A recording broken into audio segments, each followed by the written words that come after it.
Bagaimana keadaan arwah seorang muslim yang meninggal, ketika meninggalkan hutang, dan ketika dia masih hidup sebenarnya dia mampu membayar hutang ini tapi dia tidak membayarnya. Nah, ini bagaimana, Ustaz? Ya, terdapat banyak sekali ancaman dari Nabi SAW terhadap orang yang memiliki hutang, sedangkan dia orang memiliki hutang dan memiliki kemampuan untuk membayar, tetapi dia tidak membayar.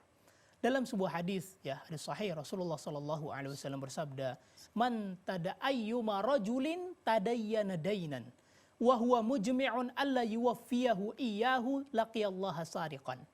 Rasulullah SAW bersabda, barang siapa yang meminjam uang atau apapun kepada orang lain, sedangkan dia tidak berniat untuk melunasi hutang tersebut, dia minjam dari awal dan tidak berniat untuk mengembalikannya, laqiyallaha sariqan, maka orang yang seperti ini akan menemui Allah dalam kondisi sebagai status pencuri.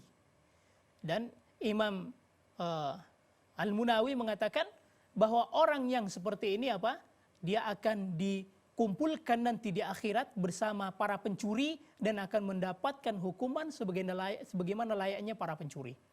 Dalam hadis yang lain Rasulullah SAW bersabda, "Man mata wa alaihi dinarun aw dirham qudiya min hasanatihi laisa samma dinarun wala dirham."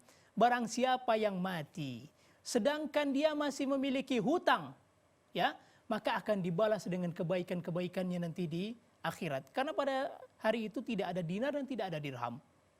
Ya. Sedangkan bagaimana terkait dengan jiwanya ketika dia meninggal sedangkan dia memiliki hutang yang memang dia berniat untuk tidak dia bayar? Rasulullah SAW bersabda, "Nafsul mu'min mu'allaqatun bidainihi hatta yuqda anhu." Jiwa seorang muslim itu tergantung, ya, terhadap hutangnya sampai dia tunaikan. Apa maksudnya di sini? Ya, Imam Al-Iraqi mengatakan maksudnya apa? Bahwa status orang tersebut nanti tidak akan diselesaikan urusannya sampai ditunaikan hutangnya tersebut. Dia tidak dihukumi sebagai orang yang selamat atau tidak dihukumi sebagai orang yang celaka sampai hutangnya tersebut dibayarkan. Jadi ini sangat berbahaya sekali bagi kita.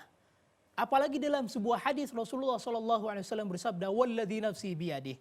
Demi jiwaku yang ada di tangannya. Seandainya ada orang yang jihad fi sabilillah, dia syahid, kemudian dihidupkan lagi, kemudian perang, dan dia syahid lagi, kemudian dihidupkan lagi, kemudian dia syahid lagi, 3 kali dia syahid. Tetapi ternyata dia memiliki hutang yang tidak dia bayar, maka Rasulullah SAW menyebutkan bahwa orang yang seperti ini tidak akan masuk surga sampai dibayarkan hutangnya.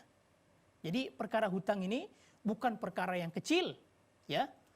Perkara yang sangat besar, akan dipertanggungkan bahkan ditanyakan kepada kita walaupun kita nanti sudah meninggal. Wallahu ta'ala.